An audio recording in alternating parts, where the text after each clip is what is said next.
Mine is a fantastic one with the lock on the side. I lost the key. Somehow still managed to bust it open for this show, so lucky us. This journal is from my Sweet 16 year. It was 2003, please don't do the math. And I had just moved from a tiny farmhouse on the top of a hill in northern Vermont to a mansion in Connecticut. It's a very drastic shift for me, so we'll just kind of take you through the year here and how that went. All right, September 13th. Dear Diary, 3 weeks into the school year, and I already want to kill myself. The girls are all pressuring me to try out for the field hockey team. That's all the girls in this town talk about. I hate Connecticut. Who wants to run around in a skirt chasing balls? Seems kind of slutty to me. Is field hockey even a real sport? What is wrong with these people? I'd rather go skiing like we did in Vermont. I just did what I liked, and I was cool there. Not here. Why is everyone so stuck up? Especially the girls. The reason that girls in Connecticut are stuck up is because the first thing they learn to masturbate with is a field hockey stick. That's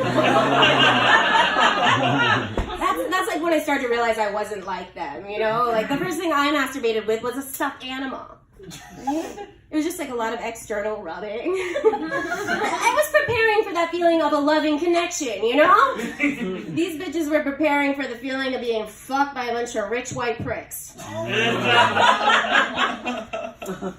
October 1st. Dear Diary, I wish I could fit in better around here. I'm trying to make an effort to be social. I joined the theater club, which is a lot of fun. But I'm kind of confused because I used to have a lot more theater friends who were openly gay. I don't care if anyone is gay or not, but why aren't people talking about it? People weren't talking about it because Connecticut is an extremely bigoted place. Like it was then, it is now. It's still frowned on in Connecticut to be a lesbian. They don't like it when women eat. October 18th. Dear Diary, I miss the farm in Vermont. I miss my pony, Rosie, the piglets, and the black sheep most of all. When I was saying goodbye to that black sheep, I went to go pet it, and it bit my hand, and my arm flew up, and it got shocked on the electrical fence. And looking back, you know, it's like, I'm not one for magical curses or anything, but I'm pretty sure that's why I didn't fit in for 10 years. October 19th. Dear Diary, I think my depression is getting worse. My mom is so worried about me, which is annoying. She's making me go to yoga on Saturday mornings with her. It's weird. She thinks that yoga will teach me more about balance. You know what? I gotta give it to my mom. She was right. Yoga did teach me a lot about balance. Like, yoga taught me to love myself, and my life has taught me that nobody else will. So, thank you, Mom, for the lesson in balance. December 1st, a few months later. Dear Diary, I finally have a boyfriend! Ooh. I have waited my whole entire life to be able to say that. Chris passed a note to me in social studies, and now we are officially going out. The best part is we are both going on the drama club trip to Italy, which makes me think that would be such a romantic place to lose my virginity. 3 months pass. March 10th. Dear Diary, I lost my virginity to Chris at our hotel room, number 22, in Rome. It lasted 10 seconds. I wish he had just kept going down on me instead. I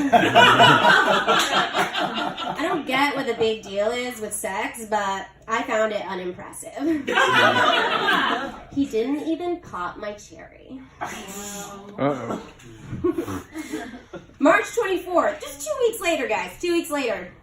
I went away for one weekend and Jessica stole my boyfriend.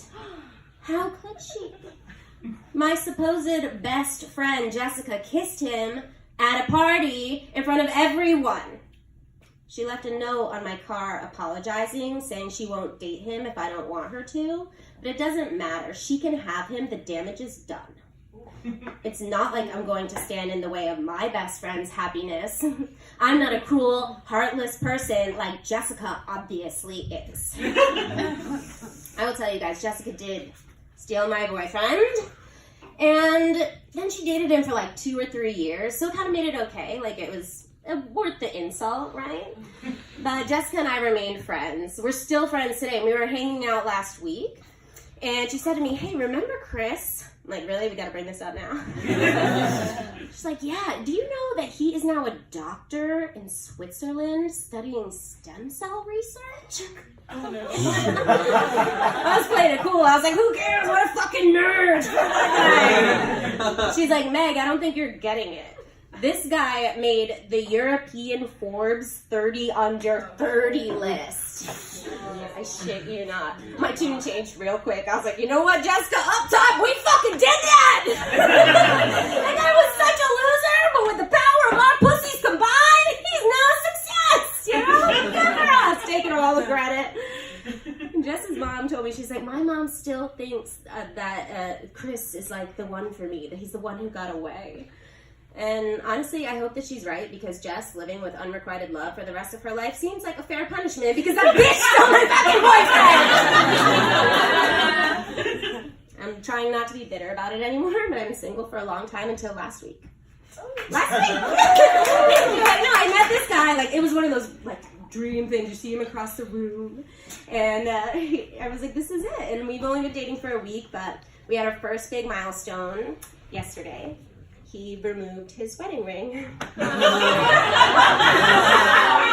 you know, who knows what being the other woman will turn out to be like. But the good news is, I think it's going to do really good things for me and Jessica's friendship. I didn't understand where she was coming from.